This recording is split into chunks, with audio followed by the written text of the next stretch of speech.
christiangeekcentral.com. Yeah, that's a nice game that doesn't take a lot of complex, deep thought, just enough to be engaged. So, yeah, nice. It's still not, I mean, like, it's still not a game that's going to be a go-to experience for me right now.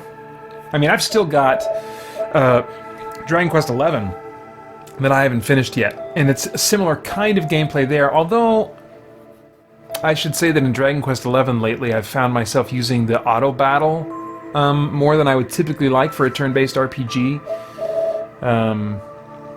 Anyway, okay. Wasteland 2. It's hard to get that sweet spot for me in a turn-based RPG that is between like overly simplistic and too tactical, you know? There is a sweet spot in there for me, and not a ton of turn-based RPGs hit it. This one I last played during Extra Life. There was a donor, Joel Nelson, an old friend of mine, who requested this game be played when he made his donation. I hadn't played it in a long time, and I fired it up, and I found myself enjoying it more than I thought I would. And part of that is because I had been level grinding for a little while in this game. I had gotten into the habit of every few months just kind of like, oh, I haven't played that in a while, I'd fire it up and I'd go do one random battle and then I uninstall it.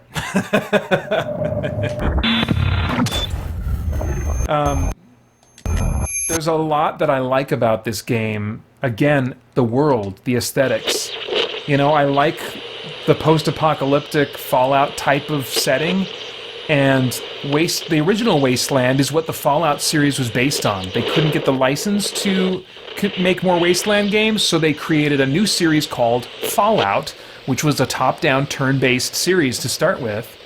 And it was very much inspired by this game. Now, this game doesn't have that 1950s, humor, that naive 1950s kind of humor that Fallout leans on a lot, or a lot of the just kind of the bonkers elements, humorous elements of the Fallout world.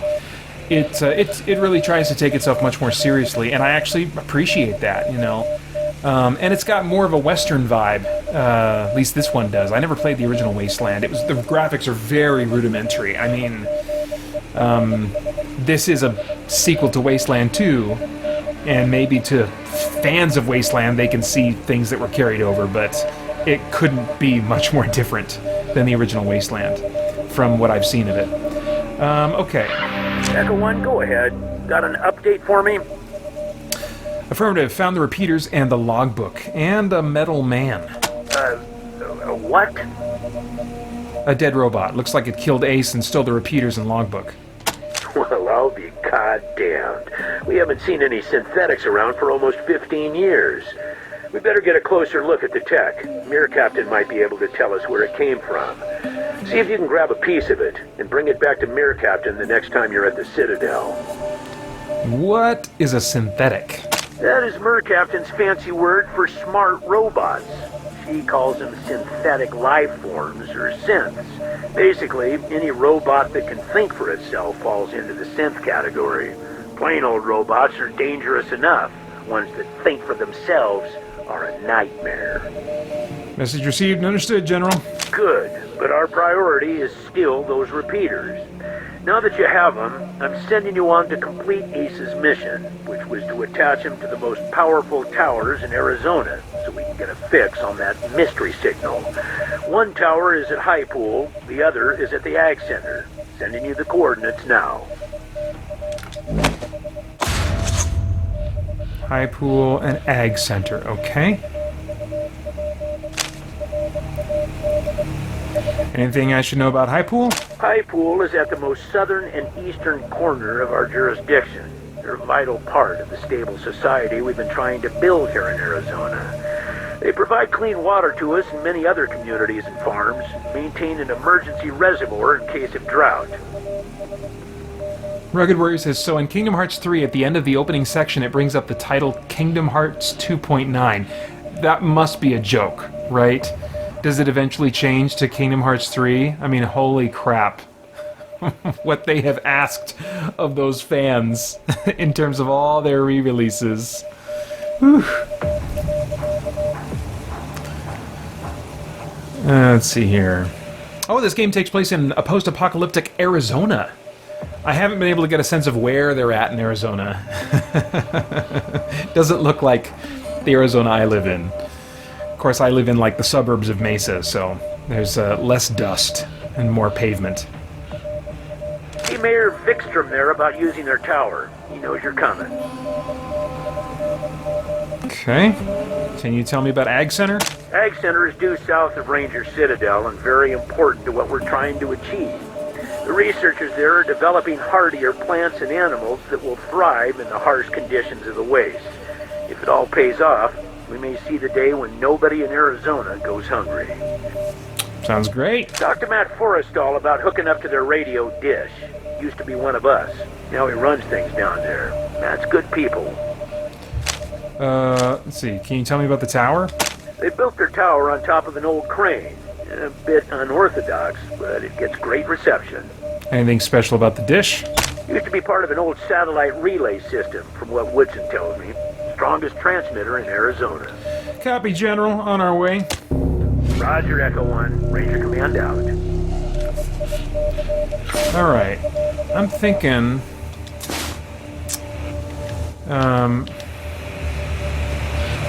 Oh, I had turned up that voiceover volume felt a little soft to me, so I was going to turn it up, but maybe I'll turn some other elements down.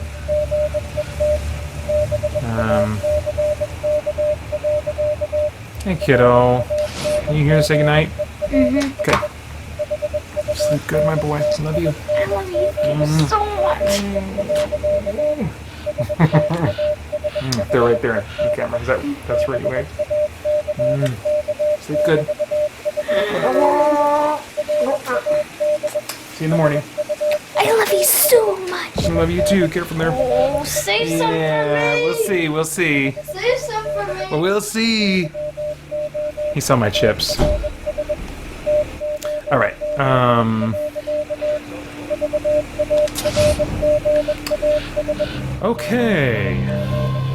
Okay. So the 2.9 was a joke. After you complete the first world, you get the Kingdom Hearts 3 title. All right, good. Alrighty, well,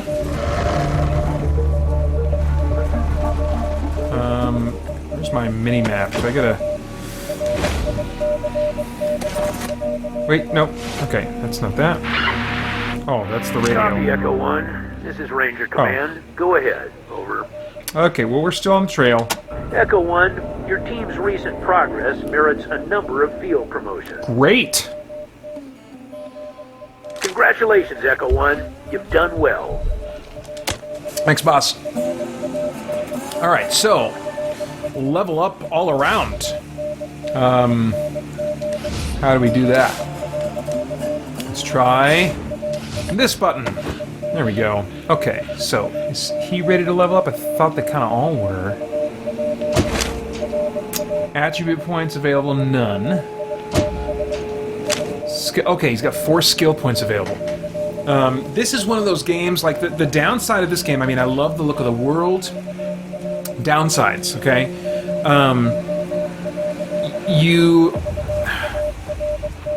You can't back out of actions in the tactical combat. So if you've played, like, Final Fantasy Tactics, even like the ones, the Final Fantasy Tactics Advance, you know, that were on the Game Boy Advance after that, you can kind of start moving your guy.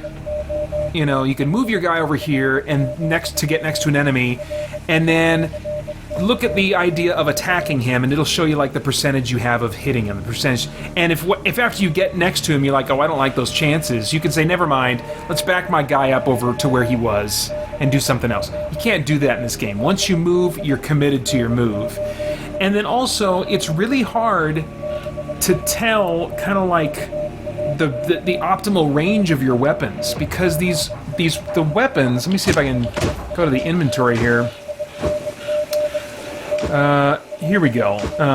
So he's got this, his primary weapon is this assault rifle, and then if you look at the bottom right, You know, you see it says 6 pounds, and then $21. Below that, there's like a little chart. Point blank range, that's up to 5 meters. The chance to hit is minus 25%. The optimal range is 5 meters to 14 meters. But they don't make it super clear, like, how many meters are in a square when you're in combat. And so I just kind of have to guess. Like, well, I think that's about right, you know? And so it's and it's hard to, or either that, or you can't tell, like, while you're in the middle of tactical combat, what your weapon does. So I have to open up the menu, like, what is this weapon? What's the optimal range for this weapon again? And so I just wish that, like, in the interface, it would let me know when I'm highlighting a square that's out of my optimal range. So I could say, oh yeah, that's gonna be, I'll have less of a chance of doing that, that's out of my optimal range. It doesn't tell you that, you know? You just have to kind of remember this crap. And I'm not into that. So there's just, like, I guess, what do they call that? I want to say the word is the word comfort is involved, but just some niceties, I guess. There's a word that people in the industry use to describe it, you know, but some niceties, some conveniences that are missing in this game during tactical combat that I'm kind of bummed out about. The other thing is that this is the kind of game where, like I've heard about Divinity Original Sin, if you kind of level up your guys the wrong way, you can dig yourself into a hole. Now, thankfully, in contrast to Divinity Original Sin, you can find random battles to go and grind for a bit, which I did. And so that's good, but it takes a while to grind. Alright, let's see here. So this is Chief. He's kind of like my main guy. He's got that assault rifle. And also you miss a lot in this game. I still haven't gotten used to that. I'm used to... I mean, you do pretty good damage if you hit. But I think as a gamer, I find it a little more satisfying to hit more reliably even if I'm doing less damage each time, you know? Otherwise I feel like, oh, that's a wasted turn, or how many more times is he gonna miss, you know? I don't feel like I'm making progress in the fight. And it's important to me as a gamer to always feel like I'm making progress in the game and I'm not hitting a wall anywhere, you know?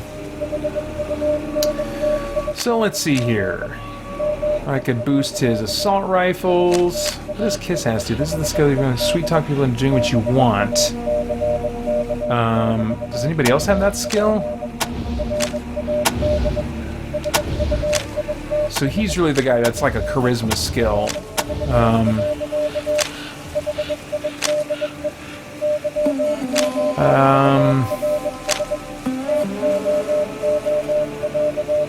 Leadership. Cheerleaders may never have the skill. You'll inspire others to trust and follow you. Use this power only for good. First, your companion NPCs will listen to your orders more often and go rogue less. Oh yeah, that's right. That's something I also don't like. I don't like in games like Baldur's Gate or games like this where you're controlling a party, if there's a condition that will make your guys go nuts and either not follow your commands, like if they're charmed or confused or something. I hate those kinds of status effects. Or in this case, if they go rogue, they just like, nope, not doing that. I'm just like, what the crap, you know? So I feel like there's this weird random element that can take my ability to make the right tactical decisions out of my control. It's one of the reasons that I haven't quite committed to buying Darkest Dungeon yet, even when it's been on sale. I think that game is in my future, but I haven't quite been ready to pull the trigger any of the times it's been on sale yet. Let's see here. Second, your presence instills confidence in your team, increasing their chance to hit when they're near you. Well, I like that. I don't know. Let's see. The skill is usable in conversations. Keywords with corresponding icons will appear when you have enough ranks and Kiss has to use it.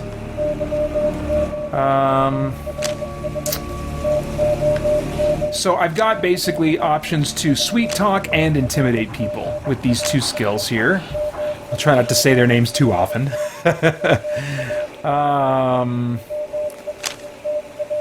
I think I'm drawn right now toward leadership and assault rifles. Assault rifles are the all-in-one tool for rangers who want to be tactically useful in almost any situation. Sounds good. Take this training if you are a team player who values dependability over flash. Good damage, moderate armor penetration, long range. Assault rifles level 1, 2, 3, 4. Plus 6% base chance to hit, plus 4% base... Okay, so I get a boost in being able to hit. So I definitely want to put one in that. Oh my gosh, that took all... It took all 4 just to do that. Alright. That's fine. Commit those points. Let's see here. Perks. No perk points. Alright, so next character. He's got 3 skill points. No perk points. Oh, she. This is Shada. I created all my characters from scratch. Let's see here. Not the first time I've used the name Shada in a game. I find that I like using the name Shada for female characters that are like rogues. I think I named my rogue Shada in Pillars of Eternity. It's a female rogue. And I kept the in-game characters. You can make custom characters, but if you fill your party with your own custom characters, you'll miss out on a bunch of optional party NPC quests that are specific to members of your party. You know? So I didn't want to miss those, but I really wanted a dedicated rogue, and there's not really one that you run into in that game. Anyway, so lockpicking. I really do not want to run into a situation where I can't pick a lock. I just love me some loot. But that's probably going to take... I won't be able to do assault rifles this round if I do that.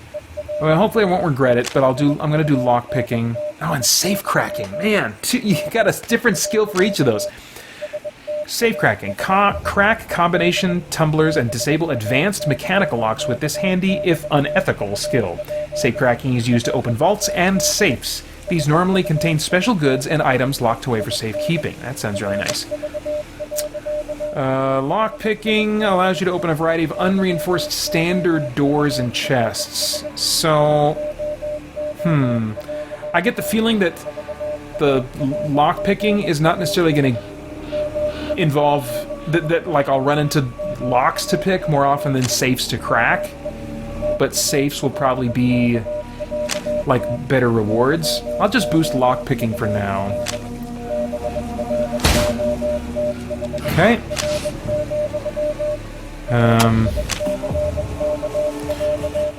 Sorry if this kind of thing is boring. I'm trying to talk through my thinking and my process, even though I'm just looking at menus, so hope I'm not boring you guys to tears. Rugged Warrior says, all the names make your streams feel like mini Spirit Blade stories. Well, I do, you know, what's this character? What did I name this character? Where are their names? Oh, One Shot. So that's not a Spirit Blade name. But this is my sniper, and so I just thought it'd be kind of a cool nickname for him to be called One Shot. But yeah, I do like doing that. And sometimes I'll bring over characteristics from the characters they represent. Not so much with Shada, but with like Vincent. I think I've mentioned this before. Vincent, for a long time, was my go-to name for a character that I know is going to be like kind of a hero in his own mind, but he'll basically do whatever it takes to get the job done. And that's very much like Vincent Kraft was for most of that trilogy. Let's see here. 4 skill points, so I can't boost that right now. Weaponsmithing. If you want to salvage usable parts and modifications from weapons, then attach them to other weapons, this is your skill. Weaponsmithing allows you to install a wide variety of modifications to your weapons. You may also use it to strip a weapon down, potentially gaining a useful mod in the process. That's cool. Perception. Take the skill to see things others miss and spot ambushes before they spot you. That seems pretty useful. The perception skill is used to highlight objects of interest as you explore. As you move around the environment and examine objects, you may reveal hidden details, traps, and more. That sounds pretty valuable. Does anybody else have that? It doesn't look like it. I feel like I should use that. I should do that one. Okay. And you can save up these points, I believe. You know, so I'm not necessarily going to spend them all now. Hey, Joel H. Johnston. Welcome. I don't know what Hush V means. You'll have to tell me what that means. Let's see here.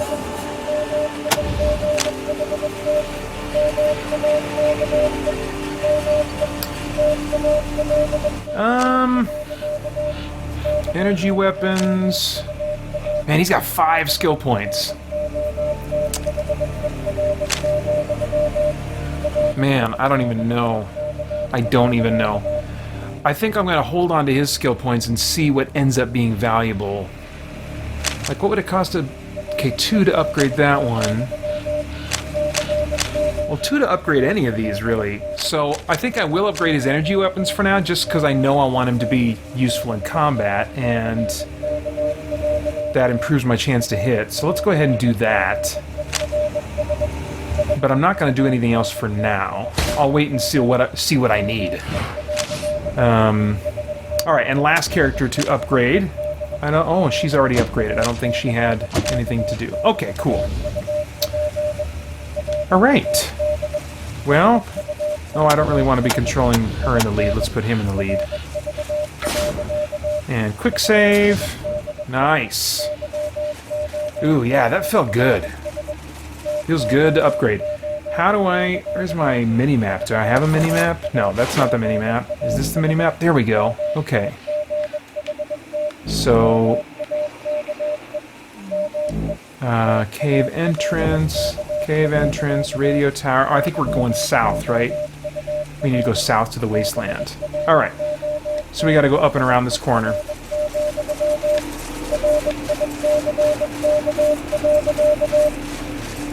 So yeah, I really like the world of this game. It's just kind of the combat that has some issues that I'm not a big fan of. I don't like missing as much as you miss in this game. When I reviewed it, I was in our old house with the Oops, dang it. With the TV further away from where I sit, and so the text was smaller, and that was keeping me from playing it. But when we moved into our new house, my office is set up completely differently. I sit much closer to my TV, and so this game was kind of back on my radar, as well as Divinity Original Sin, which also, for my taste, had text that's a little too small. Yes. Okay. So, I think we're gonna go to that ag place. Just a couple more minutes on this game. Well, actually, I could afford to spend a little more time on it. Oh, man, look at those rads. What happened there? Am I taking rads right now? I can't tell. Okay, water looks good.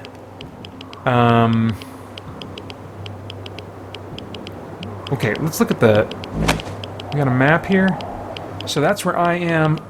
So I'm going southwest. Alright, well, let's give it a go, I guess. Can I save while I'm here? I sure can. Great. Let's actually do a proper save.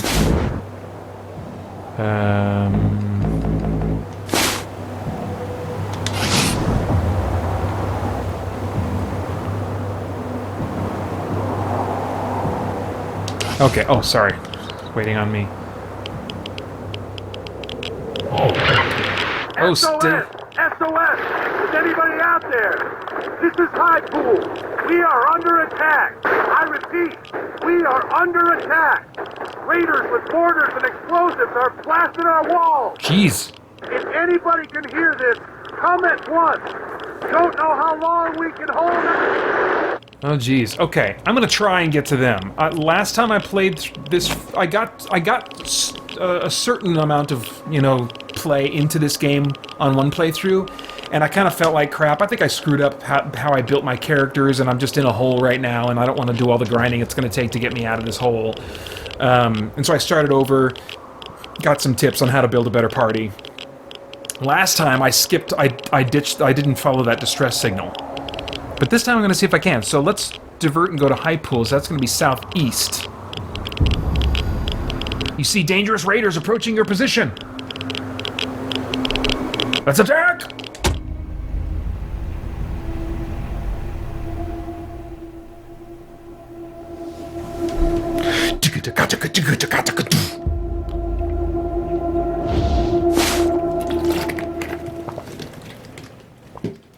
All right.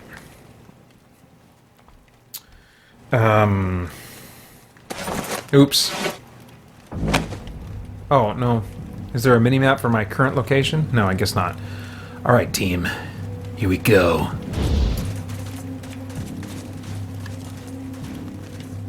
Oh, let's see. How do I free up my camera here? Is this the way to do it?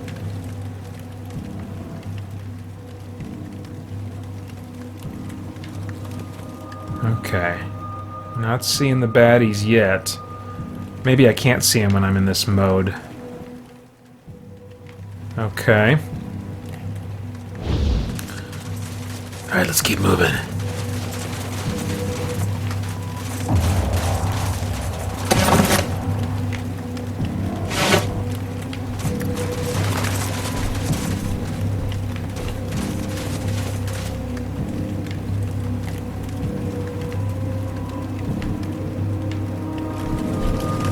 Not seeing bad guys yet.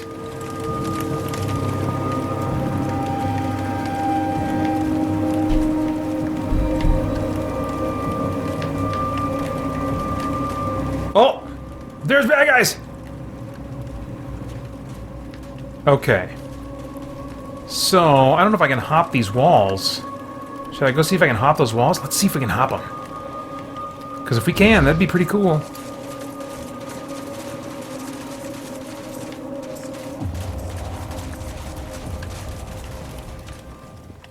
Cannot hop the walls. Okay, that's fine.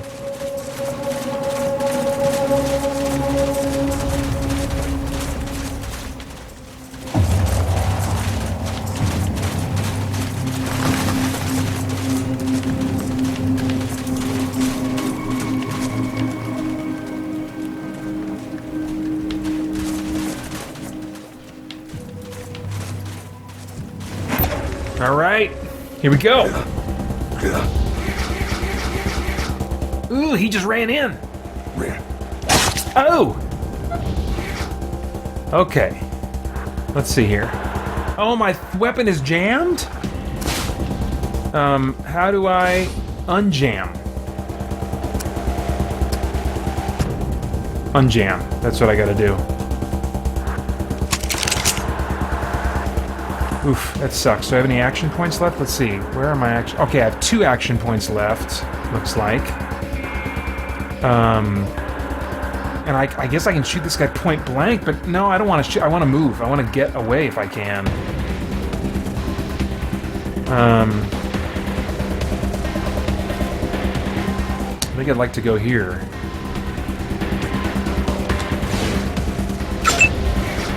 Okay, and then she's using... Is that a sniper rifle or an assault rifle? I'm not even sure. Let's see here. Swap weapons. How many AP does that take?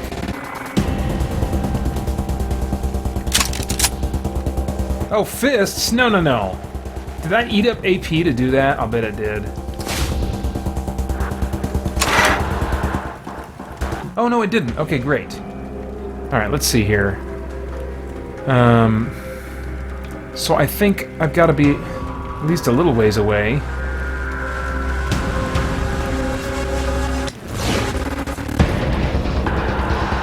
And where's the thing to attack? Oh, I can't attack that dude. He's too far away, right? Is that what you're telling me? Oh. Wait, maybe was I highlighting him? I don't know. Okay. So let's, end turn. Lost control? Watch how it's done! Oh, dang, for sure. That is how it's done. Oh, girl, what are you doing? She's an NPC in my group. It's like kind of tagging along right now, so I'm not surprised I don't have as much control over her. Okay, so let's see here. What's the range on my weapon? I don't think I can get him.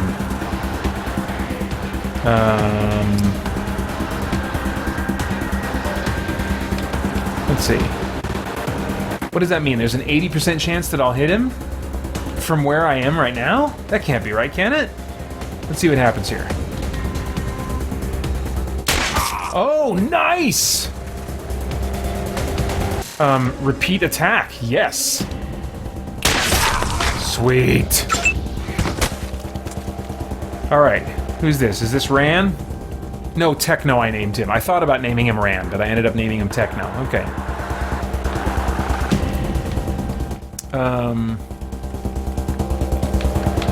Can I hit him? Oh, it doesn't look like it. Okay. So, let's just try to get you into a good position. How about here? Well, no, that's not going to get you much, how about here? Okay, now can you get him? 73% chance, that's pretty good. Take the shot! Nice, that was cool. Okay, end turn.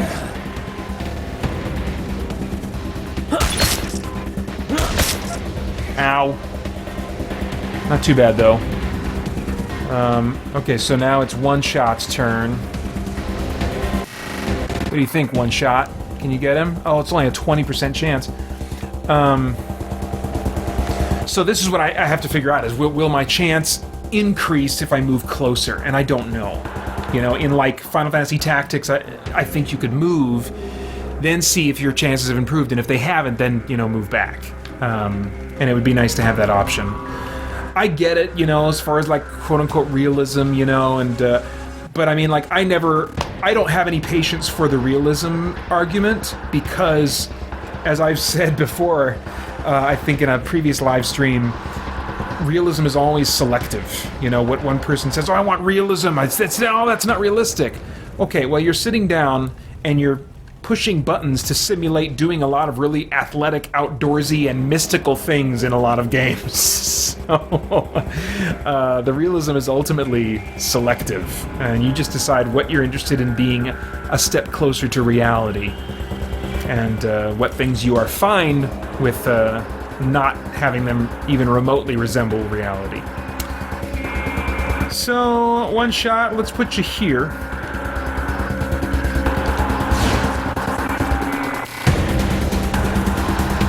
Nope, still just 20%. Alright, well, let's give it a shot. Miss. Watch how it's done. Hey, Tobio. It depends on what time you were trying to get here.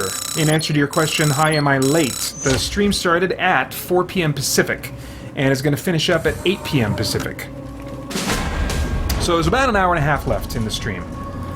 Welcome, welcome. Let's see here. So now, can we go around collecting stuff? Let's do that. This is the fun part. Okay, we'll just take it. Raider, Gunslinger. Oh, okay, so more stuff. Oh, I'm collecting loot from like from all the bodies within a certain radius. That's handy. Semi-automatic self-loading pistol. It'd be nice to, if I could get handy access to like what people are good at.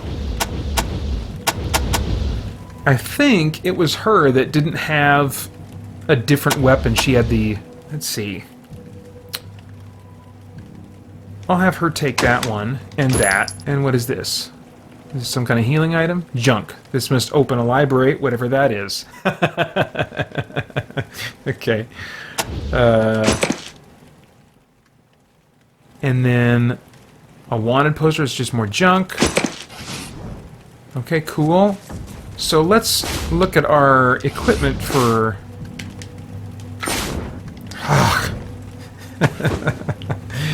Making my way around in the menus a little bit. You know, that's the thing with each one of these games, except for maybe Rainbow Moon, I think that I've played so far tonight, there's a commitment level involved, and so it's... I mean, that's why back in the day, I used to never jump from game to game. I would play one through to the end. You know, that's how I grew up playing games. I did not jump around. Except very rarely if I didn't feel like playing the main game I was playing, and for some reason I wanted to play something else for just a little bit, then I would do that. But it was almost exclusively one game. And in the last few years, since kind of shifting the focus of my hobby time away from comics about 3 to 5 years ago maybe, and putting a lot more of that time and money into video games instead, I found myself slowly branching off and playing multiple titles at once, which is, it took some time getting used to. I think I certainly prefer usually to have a game that I'm enjoying so much and that also has enough depth to it that it's worth, giving my full attention to from beginning to end. But it would be hard for me to play like some Wasteland 2 and then go play some Divinity Original Sin and then play some Pillars of Eternity. It's got to choose basically one. And right now it's Pillars of Eternity. But this is helping me, I'm enjoying this right now. As much as I apologize if it seems boring to you. I know there's a lot of menus and stuff in here. If this is not your type of game, you're probably... But man, the right kind of game, I can really enjoy spending a lot of time in menus, Alright. Character, and then I want to look at what her skills are. Assault rifles. So who's good at, handguns? Is anybody good at handguns? Energy weapons. Maybe nobody right now. That might not mean that they can't use them. But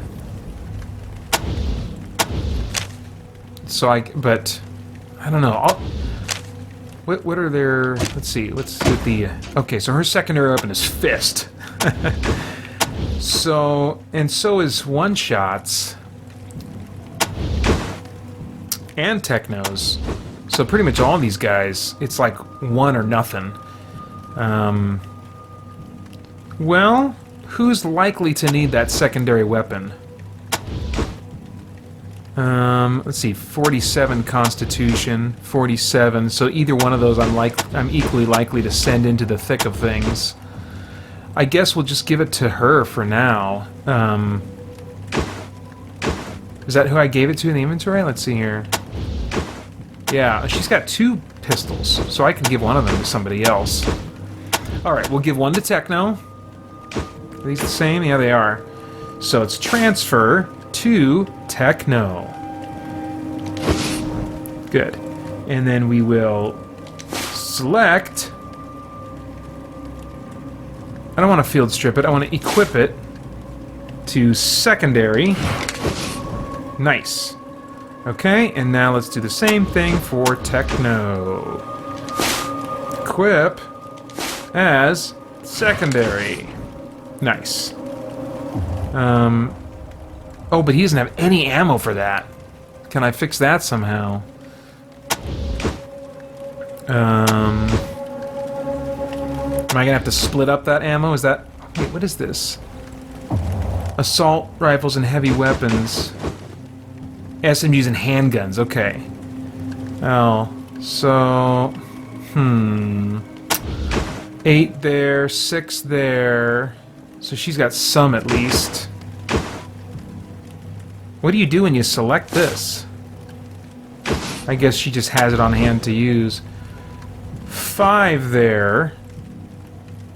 Oh, he doesn't need this. It's for SMGs and handguns. So let's transfer that to Techno. Okay. Ooh. Okay, he's got 24. Okay, so he's good on ammo. Good.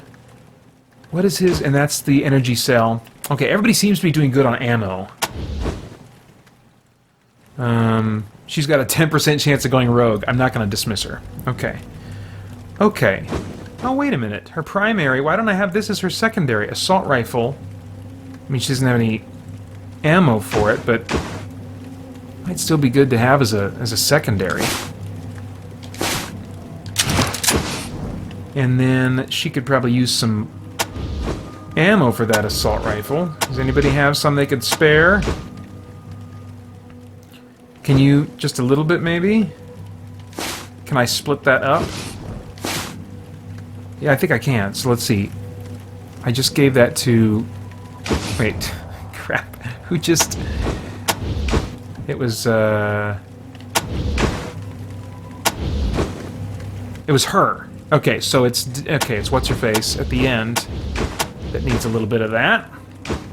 So we'll transfer to her, but not that much. Just, it's a backup weapon. I'll give her 10. Okay, great. KRX929, welcome. Says, I haven't owned a console in a while. I'm considering getting one. Do you have an opinion on PS4 over Xbox, or are they pretty much the same? Oh man, that's like the classic question. Well, I'd love to hear, like, what kind of games you like to play, or what kind of games you'd be interested in playing. And while you're thinking about that answer, what I would say is, I'm a PlayStation 4 player mostly because I went where the games were going, and also because I had a bad experience with the 360 hardware. It kept having, not the Red Ring of Death error for me, but the open tray error, which basically means it says open tray when there's a disc in there, so it shouldn't giving you the option to open the tray. It just means it doesn't recognize that there's a disc in there. And so I couldn't play a bunch of games. And that happened to 2 different Xboxes for me. 360s anyway. I've heard that the One is great hardware and has been very reliable for players. I mean, I haven't heard any problems, at least not on the level of like the 360 had. And I'm more interested in the Xbox One with the next generation. I'm already looking ahead to E3 this year. I just can't wait to see what they're going to do. Last year, I couldn't honestly say that they had anything for me, but I should have really changed my title in the video when I talked about that and added the word yet, because they've been buying up all these studios to make first-party titles. They bought Obsidian, who makes Pillars of Eternity 1 and 2, and then they've got this new game coming out called Outlands, which looks like it's going to be their version of a first-person Fallout-type game, because they made Fallout New Vegas. And with Bethesda kind of dropping the ball of the Fallout franchise right now, it's a ripe opportunity for somebody like them to make a game like that. That one will be available on PlayStation 4, but it's probably the last one Obsidian makes that will be available on the PlayStation 4. So, for the first time, Xbox looks like it's going to potentially have some exclusive titles that I'll want. So this upcoming generation, I've really been, for a couple years now, I've been slowly saving up money to buy at least one of the new consoles. This might be the first time that in a console generation, try to purchase 2 consoles. We'll see. But right now, I'm a PlayStation 4 owner because of the exclusive games, not just the ones that they make via first party, but there are a number of like Japanese games that, for some reason or another, just don't get ported to Xbox. You know, I don't know if the relationships aren't as strong between Xbox and the Japanese market, or what the deal is, but they just don't get all of the games, that the PS4 does. At the end of the day, though, when I look at my library of PS4 games, I don't know that they're. I think Horizon Zero Dawn might be the only game I've played on PS4 that I could not have played on the Xbox One, and I did enjoy that.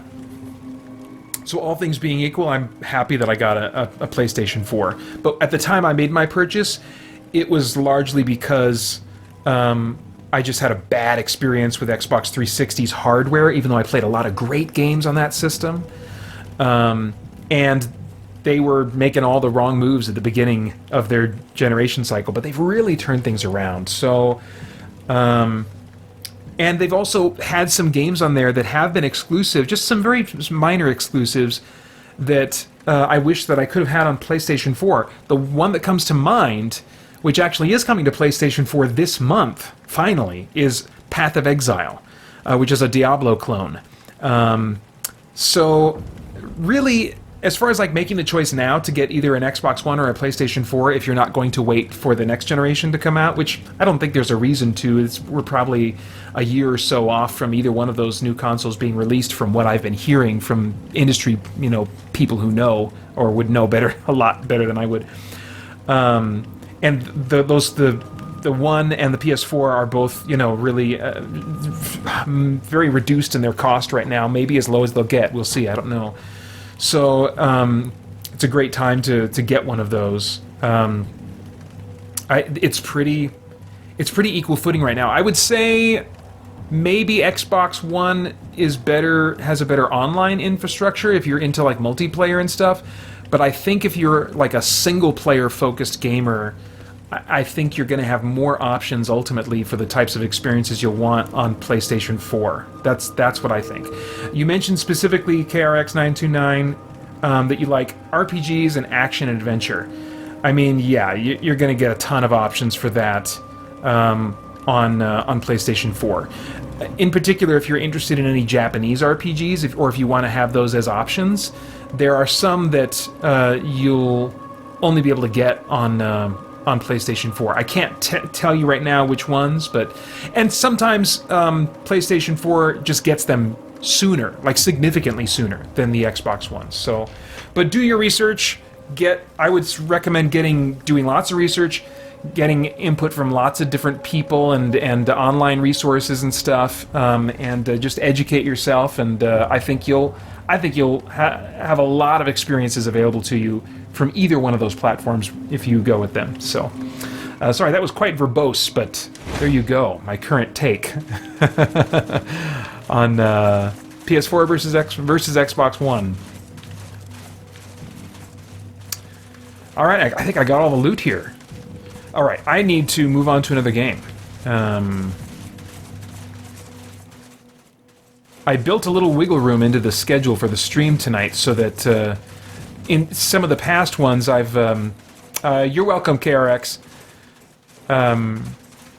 In some past streams, I've scheduled things too tightly, and I gave myself some wiggle room so that... so I wouldn't have to feel so rushed. Yes, let's exit this encounter. Cool! That went well. That went well.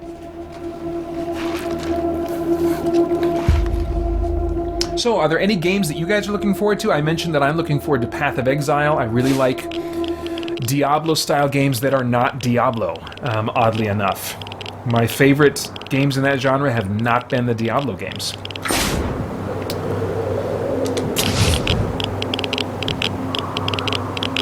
Alright, time to move on to Sword Coast Legends. Let me change my game title over here. This game is really interesting. It was made by some of the same people that made Dragon Age Origins, which I love that game. I love RPGs that have the real-time with pause style combat, which was really kind of pioneered in the PC games Baldur's Gate 1 and 2 and Icewind Dale. And then that carried over into Neverwinter Nights, which initially in the first game in that two-game series just allowed you to directly control one character, and then you had some kind of AI-controlled partners or party members that you could have with you, usually just one or two. And then in Neverwinter Nights 2, you could control a whole party, And real-time with pause is like playing an RTS, except you can pause at any time and then give more specific orders to your very basic AI-controlled party members. It's a similar system also to Final Fantasy XII, if you've played that. Let's see here. KRX929 says, agreed, Path of Exile is really good. Cool, that's great to hear. I've only played a few hours of it on PC years ago, really enjoyed it, but dang it, I just did not want to play with mouse and keyboard. I really prefer gamepad, and not just gamepad, but gamepad with a game that's designed to be played with gamepad. I mean, like, I've seen some of the creative solutions that gamers have come up with to play the PC version of Path of Exile with a gamepad on PC.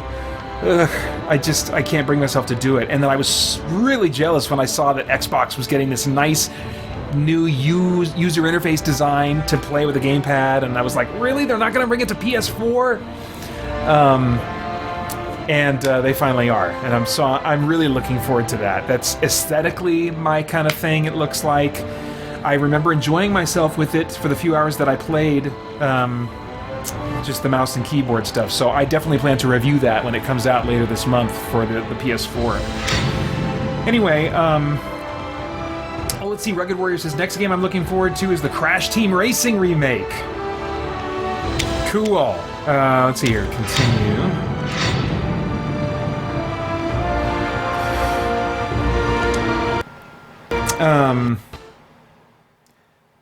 So,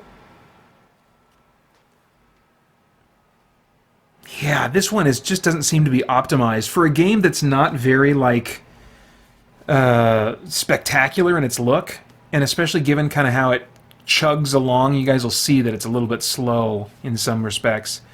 It really just kind of had my PS4 firing up its fan for a second there. Anyway, anyway, I love that style of gameplay. I loved Dragon Age Origins. One of my favorite RPGs of all time, Dragon Age Origins. One of my favorite games of all time. So anything that's like that, I'm just a sucker for. And I was really looking forward to this. I saw it had some tools that were going to be built in to make your own adventures. Neverwinter Nights, if you are a PC gamer and you like D&D style games and you haven't played Neverwinter Nights, going back to it, you know, there's like far fewer polygons in that than in modern games, but it looks better than PS1 era. I would describe it as maybe kind of like a PS2, but with higher textures than you would see by far on a PS2 game. Anyway, the original Neverwinter Nights, still one of my favorite games of all time. Anyway, so that one had a nice tool in it that allowed players to make their own campaigns, and players would make 40-hour campaigns for Neverwinter Nights. That some of them were better than the campaigns that came with the base game itself. So when I heard that there was another game that was going to be in the spirit of those kinds of games, with tools that would allow players to make their own games, I was like super excited. But the product that came out in the end fell so far short of certainly what fans wanted, and I think of what the developers wanted. It just kind of fell apart at the end. And now you can't even buy this game anymore. I don't think you can buy it anywhere. I'm not sure exactly why that is. Probably has something to do with the D&D license. I know the studio kind of went under, and then the publisher kind of like helped the product limp to the finish line and get released. But, I mean, I don't think there's been a single update for it, you know. So it is what it is, and you either like it or you don't, as it is. I think that as I've been feeling a desire to have my D&D itch scratched, I am more likely to come back to this game now than I have been in a long time. For all the reasons I've mentioned up to this point tonight about the types of D&D inspired games I like. And this isn't just a D&D inspired game, it is a D&D game, you know. But it moves really slowly. Let me see if I can give you an example.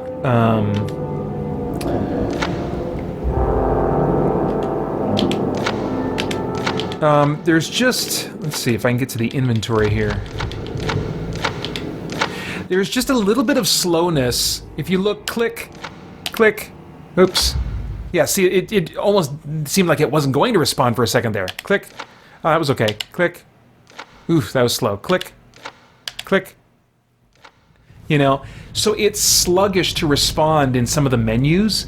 And in a game like this, when a lot of the enjoyment is getting new gear and stuff, and upgrading your guys, you know, some of the fun parts of a game like this are spent in the menus, like I mentioned before in talking about Wasteland 2, you know. But it gets the fun sucked out of it when the menus are kind of slow to respond, you know. So I'm coming back to it now, seeing if my D&D itch will kind of override my desire to have more responsive menus, you know. Toby O says, my cousin's playing that game. Are you talking about Path of Exile, the last game mentioned in the chat, or are you talking about Sword Coast Legends? I'd be curious if anybody else is playing this game still. That wouldn't surprise me at all to hear that your cousin's playing Path of Exile. That's a very, very popular, well-received game. All right, let's actually have the dwarf lead. I think he's more my fighter type, and let's start doing some searching here. Do we have a map of this area? Let's see if I can. Come on now. There we go. Okay, so I'm at the entrance here. A lot of ground to cover. I think I've been in here before, but I'm not sure what ground I covered. But in order to advance the quests, my quest objective is somewhere in this cave system here. So I'm just going to drag my hand against the left wall, as it were, to make sure in an effort to try and cover the entire dungeon. We'll see what I find. One thing I like about Pillars of Eternity, which is a very similar style game to this, is that they have a fast mode in there, where everything speeds up as you're moving around the environment if you toggle fast mode on. So you can be sneaking, which is also kind of the mode you would want to put yourself in to better be searching for things like traps and secret doors and stuff like that. You can sneak at about the same pace that you would walk normally in normal speed mode. So, but in this one, you know, it does slow you down a little bit. Not too bad, I guess. Just a little bit. But I would still like a fast mode in this game. That'd be nice.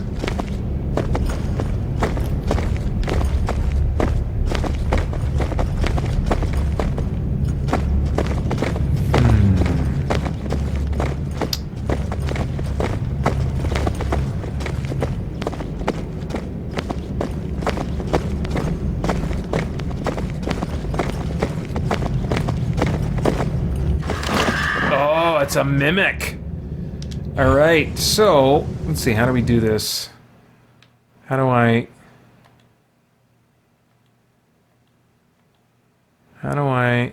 select? Have I selected the enemy? Will I attack him now if I hit X? I think I will. Let's see. Hit, I guess, X. Your deaths will come swiftly. Okay. How did that make you feel? So they're all doing AI, you know, battle commands right now. And that worked out really well. Take all. Very good. And then I will... Let's see. Is there a quick save option? I don't see one.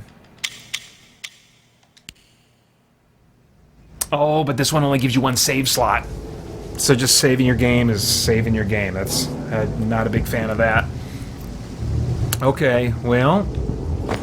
Oh, let's get back into search mode. Smoldering Fire Pit. Singed parchment. Though it's much too charred to read, you can make out a strange symbol that resembles a fist with an eye on it. This may be the symbol of Helm. Okay. Well, those are worth some good coin. So yeah, I'll just take all. Ooh, hey, a nice warm fire. It's almost cozy, if you ignore the bones. There's a parchment. Too much burned away to be sure. But there's a symbol that almost looks like a fist with an eye on it. Oh, dialogue choice. Let's see. It could be a clue or a piece of trash, who knows. Oh, and the character I'm playing is Elderast, which you might have seen in the opening.